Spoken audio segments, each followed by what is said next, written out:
Hello friends, मैं शीतल आपका स्वागत करती हूँ आपके अपने यूट्यूब चैनल स्टोरी विद शीतल में। और मैं उम्मीद करती हूँ कि आप सब बहुत अच्छे होंगे और जीवन में सकारात्मक सोच के साथ आगे भी बढ़ रहे होंगे। दोस्तों, जीवन में खुशियों का होना सबसे ज़रूरी है। इसके बिना जीवन की कल्पना ही नहीं की जा सकती। इसीलिए आज मैं आपको एक ऐसी प्रेरक कहानी सुनाने जा रही हूँ जो आपके लिए खुशियों का रहस्य समेटे हुए है।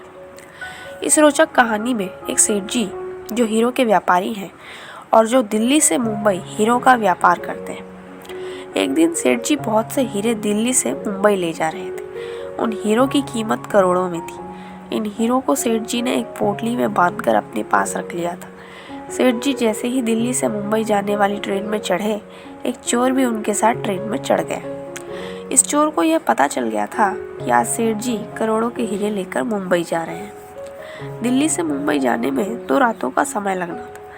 चोर ने मन ही मन सोच लिया था कि आज कैसे भी करके मुझे सेठ जी के करोड़ों के हीरे चुरा लेने हैं। करोड़ों के हीरों के बारे में सोचकर चोर बहुत खुश था।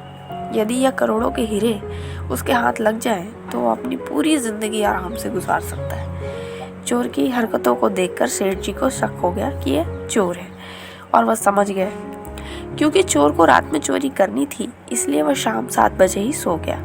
अब रात को 10 बजे जब सेठ जी को नींद आने लगी, तो सोने से पहले उन्होंने अपने हीरो की पोटली चुपके से चोर के बैग में रख दी और सो गए। अब रात के 1 बजे चोर की नींद खुली।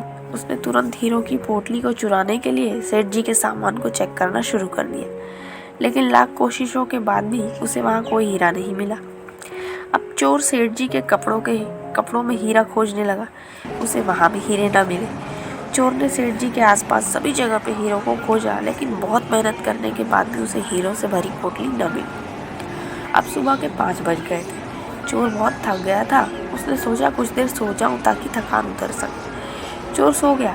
उसके सोते ही कुछ देर में सेठ जी उठे और चोर के बैग में से अपनी पोटली निकालकर आराम से ट्रेन की यात्रा का आनंद लेने लगे। चोर उठने के बाद दिन भर यही सोचता रहा कि आखिरकार सेठ जी ने हीरो की पोटली को छुपाया कहाँ। कुछ देर सोचने के बाद चोर ने दूसरी रात को हीरो की चोरी करने का निश्चय किया। दूसरी रात भी चोर पहले की तरह जल्दी सो गया। रात को सोने से पहले सेठ जी ने हीरो की पोटली फिर से चोर के बैग में रख दी और सो गए। रात को चोर उठा, सेठ जी का एक एक सामान बड़ी बारीकी से चेक करने लगा। सभी आसपास की जगहों पर उसने हीरो को खोजा, लेकिन बहुत प्रयास करने के बाद भी हीरो का कुछ पता न चला। थकने के कारण चोर फिर कुछ देर के लिए आराम करने के लिए सो गया। कुछ देर बाद जब सेठ जी उठे तो उन्होंने चोर के बैग से हीरो की पोटली निकाली, अपने बैग में रख ली। कुछ समय बाद चोर भी उठ गया। अब चोर बहुत परेशान था कि आखिरकार हीरो की पोटली सेठ जी ने रखी कहाँ। वह यह सोच ही रहा था, तभी मुंबई आ गया और सेठ जी स्टेशन पर उतर गए। चोर भी उनके पीछे साथ में उतर गया। चोर अचरज में था कि पोटली मुझे मिली क्यों नहीं। अब उसके मन में केवल एक ही सवाल था कि पोटली सेठ जी ने रखी कहाँ। उसे रुका ना गया। उसने तुरंत सेठ जी के पास जाकर पूछा कि मैं आपके हीरो की पोटली को पिछले 2 रातों से चुराने की कोशिश कर रहा हूँ, लेकिन बहुत खोजने के बाद भी मुझे वो मिली ही नहीं। कृपया आप मुझे ये बता दें कि आखिर आपकी पोटली आपने छुपाई कहाँ थी। सेठ जी हंसते हुए बोले, अरे मूर्ख, मैंने हीरो की पोटली को तो तेरे ही बैग में छुपाया था। जिस समय तू उसे खोज रहा था वो तेरे ही पास तो थी।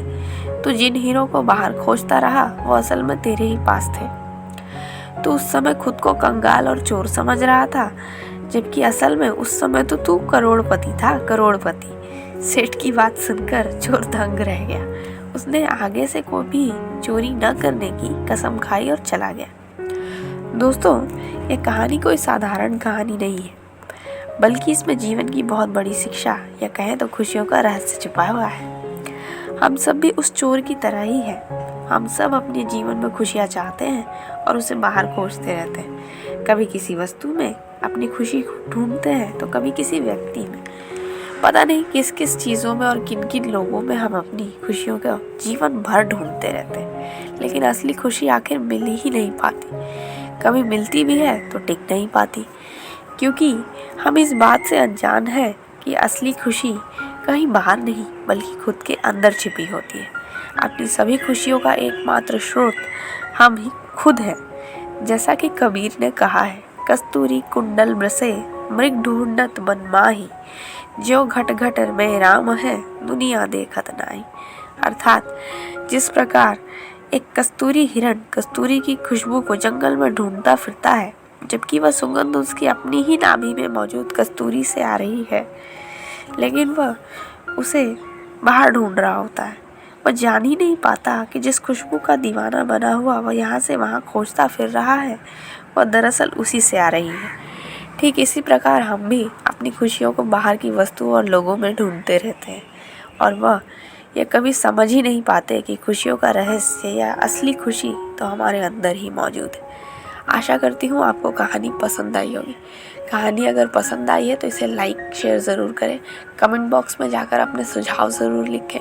मेरे चैनल पर अगर आप नए हैं तो इसे सब्सक्राइब करके बेल आइकन को प्रेस ज़रूर करिएगा। मिलते हैं जल्दी एक नई कहानी के साथ। धन्यवाद।